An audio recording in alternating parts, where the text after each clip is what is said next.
आज किस वीडियो में हम आपको क्लास 10th हिंदी का ऑब्जेक्टिव प्रश्न बताऊंगा। तो आप लोग वीडियो को अंत तक देखना और सही प्रश्न को याद कर लेना। ये सही प्रश्न आपके मैट्रिक एग्जाम के लिए काफी इंपॉर्टेंट है, ठीक है। तो आप लोग जरूर वीडियो को अंत तक देखना, ठीक है। तो चलिए दोस्तों वीडियो स्टार्ट करते हैं। दोस्तों यहाँ पर क्वेश्चन नंबर फर्स्ट है हिंदी का कि भीमराव अम्बेडकर की मृत्यु कब हुई। तो भीमराव अम्बेडकर की मृत्यु कब हुई थी। तो दोस्तों याद रखना, इसका सही उत्तर हो जाएगा ऑप्शन नंबर क्या हो जाएगा दोस्तों, ऑप्शन नंबर ए हो जाएगा, क्योंकि उनका जन्म 1891 ईस्वी में हुआ था, 14 अप्रैल 1891 ईस्वी में, और उनका मृत्यु जो हुआ था 1956 ईस्वी में हुआ, ठीक है। याद रखना इसका जन्म कब हुआ था, इनका जन्म कब हुआ था और मृत्यु कब हुई थी, दोनों आप लोग याद रखना, दोनों आपके एग्जाम में पूछे जाते हैं, ठीक है। दूसरा नंबर प्रश्न है the caste in India their mechanism के लेखक है। मैकेनिज्म के लेखक कौन है। तो दोस्तों इसका तो आंसर आप लोगों को पहले से पता होगा, इसका आंसर आप लोगों को पहले से पता होगा। इसका लेखक भीमराव अम्बेडकर ही है, ठीक है, याद रखना। अगला क्वेश्चन 3 नंबर है दोस्तों। अगला क्वेश्चन क्या है 3 नंबर। दोस्तों यहाँ पर 3 नंबर प्रश्न है। 3 नंबर प्रश्न क्या है कि नलिनी बिलोचन शर्मा की कहानी है। नलिनी बिलोचन शर्मा की कहानी कौन सी है। तो दोस्तों याद रखना नलिनी बिलोचन शर्मा की कहानी ऑप्शन नंबर सी हो जाएगा विष के दांत। विष के दांत नलिनी बिलोचन शर्मा की कहानी है, ठीक है। चौथा नंबर प्रश्न है कि सेन साहब किस कहानी के पात्र है। सेन साहब किस कहानी का पात्र है। तो दोस्तों इसका सही उत्तर हो जाएगा ऑप्शन नंबर क्या हो जाएगा, ऑप्शन नंबर ए हो जाएगा, ए हो जाएगा, या फिर ऑप्शन नंबर सी होगा। सेन साहब किस कहानी के पात्र है। तो दोस्तों याद रखना है, इसका सही उत्तर हो जाएगा ऑप्शन नंबर सी विष के दांत, जिसमें सेन साहब की 5 पुत्रियां थी और एक बेटा था। बेटे का नाम खोखा था, खोखा प्लस बहादुर, ठीक है। बेटे का नाम क्या था, खोखा प्लस बहादुर, ठीक है। याद रखना इसका सही उत्तर हो जाएगा ऑप्शन नंबर सी, ठीक है। ए नहीं होगा, ऑप्शन नंबर सी होगा, ठीक है। और यहाँ पर 5 नंबर प्रश्न है दोस्तों। यहाँ पर 5 नंबर प्रश्न है कि भारत से हम क्या सीखे, किस साहित्यिक विद्या में है। तो यह एक क्या है, तो यह एक भाषण है। क्या है, यह एक भाषण है। भारत से हम क्या सीखे, इसके लेखक तो मैक्स मुलर है, लेकिन यह क्या है, तो भाषण है। तो इसका सही उत्तर ऑप्शन नंबर क्या हो जाएगा, बी हो जाएगा, ठीक है।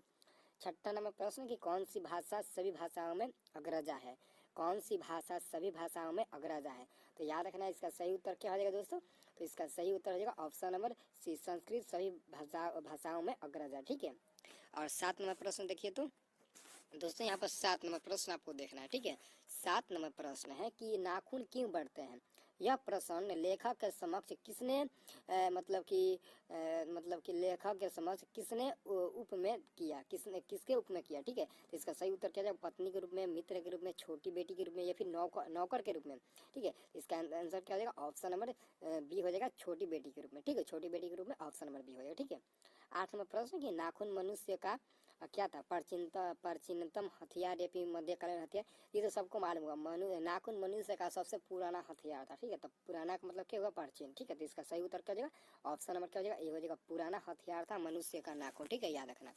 अब क्वेश्चन हम आपको कितना नंबर बताएंगे, 9 नंबर, ठीक है। अब यहाँ पर हम आपको क्वेश्चन 9 नंबर बताएंगे, ठीक है। यहाँ पर 9 नंबर दोस्तों क्वेश्चन है 9 नंबर, ठीक है, कि उत्तर भारत के नागरी लिपि को हम किस नाम से जानते हैं। उत्तर भारत के नागरी लिपि को हम लोग किस नाम से जानते हैं। तो देवनागरी लिपि के नाम से जानते हैं, ऑप्शन नंबर ए हो जाएगा, ठीक है।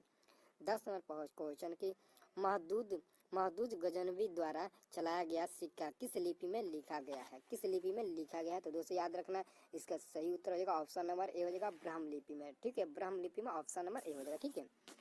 अगला क्वेश्चन देखिए तो अगला क्वेश्चन 11 नंबर है दोस्तों। 11 नंबर प्रश्न कि बहादुर कहाँ से भाग कर आया था। बहादुर कहाँ से भाग कर आया था। आप लोग बहादुर के बारे में पढ़ा होगा विष के दांत में। तो बहादुर कहाँ से भाग कर आया था, इसका तो आपको पता होगा। तो बहादुर नेपाल से भाग कर आया था, ठीक है। इसका आंसर हो जाएगा ऑप्शन नंबर सी, ठीक है। 12 नंबर प्रश्न है कि रिश्तेदार जी पत्नी के कितने रुपए खो गए थे। रिश्तेदार की पत्नी के कितने रुपए खो गए थे। तो इसका सही उत्तर क्या हो जाएगा, आपका आंसर क्या हो जाएगा दोस्तों, ऑप्शन नंबर ए हो जाएगा 11 रुपया, यानी कि ऑप्शन नंबर ए हो जाएगा, ठीक है। 13 नंबर प्रश्न है कि दूसरों की नकल कर लिखा गया साहित्य कैसे होता है। दूसरों की नकल कर लिखा गया साहित्य कैसा होता है। तो याद रखना अद्धम होता है, ऑप्शन नंबर अद्धम। और लग गया इसका मतलब कि आप लोगों को आप लोग समझदार है, आप लोग समझ गए होंगे कि और पहले लगा दिया है तो इसका मतलब क्या होता है, ठीक है। अब क्वेश्चन नंबर 14 है, ठीक है। क्वेश्चन नंबर 14 है, ठीक है। क्वेश्चन नंबर 14 देखिए, 14 क्वेश्चन में ध्यान से देखिए।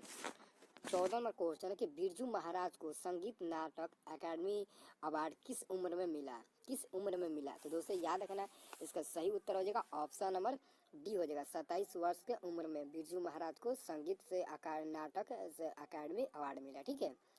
15 नंबर क्वेश्चन है कि अभिनयों में लेखक ने कितनी कविताएं लिखी है। अभिनयों में लेखक ने कितनी कविताएं लिखी। तो याद रखना 35 कविताएं लिखी। ठीक है, ऑप्शन नंबर सी हो जाएगा। ठीक है, अगला प्रश्न है यहाँ पर 16 नंबर प्रश्न है दोस्तों कि मछली किस प्रकार की कहानी है। मछली किस प्रकार की कहानी है, ऐतिहासिक, सामाजिक, व्यंग्यात्मक या फिर मनोवैज्ञानिक। तो इसका सही उत्तर क्या होगा दोस्तों, ऑप्शन नंबर क्या हो जाएगा, सी हो जाएगा, सामाजिक। मछली एक सामाजिक कहानी है। ठीक है, सामाजिक कहानी। अगर पूछ जाए कि मछली क्या है, कहानी, निबंध, नाटक, भाषा, तो आप लोग कहानी माना, क्योंकि कहानी कह रहा है क्वेश्चन में। ठीक है, 17वां नंबर प्रश्न है कि बिस्मिल्लाह खां के मामा का नाम था। बिस्मिल्लाह खां के मामा का क्या नाम था, तो याद रखना बिस्मिल्लाह खां के मामा का क्या नाम था, तो साथ ही Sadiq Hussain. Option number C हो जाएगा। ठीक है, 18 नंबर प्रश्न है कि भारतीय संस्कृति किसका प्रतीक है। भारतीय संस्कृति किसका प्रतीक है, इसका आंसर हो जाएगा एकता का, मानवता का, विविधता का, और ऑप्शन नंबर डी में है विभिन्न संस्कृतियों के समाजों का। तो इसका सही उत्तर हो जाएगा ऑप्शन नंबर डी ही होगा। ठीक है, ऑप्शन नंबर डी ही होगा। ठीक है, याद रखना। और अगला प्रश्न दोस्तों यहाँ पर अगला प्रश्न 19 नंबर है। 19 नंबर प्रश्न है कि गुरु नानक के अनुसार किसके बिना जन्म व्यर्थ है। गुरु नानक के अनुसार किसके बिना जन्म व्यर्थ है, तो याद रखना राम नाम के बिना जन्म व्यर्थ है गुरु नानक के अनुसार। ठीक है, आंसर हो जाएगा ऑप्शन नंबर डी। ठीक है, और अंतिम प्रश्न है कि गुरु नानक किस भक्ति धारा के कवि है। गुरु नानक किस भक्ति धारा के कवि है, तो याद रखना गुरु नानक निर्गुण भक्ति धारा के कवि है।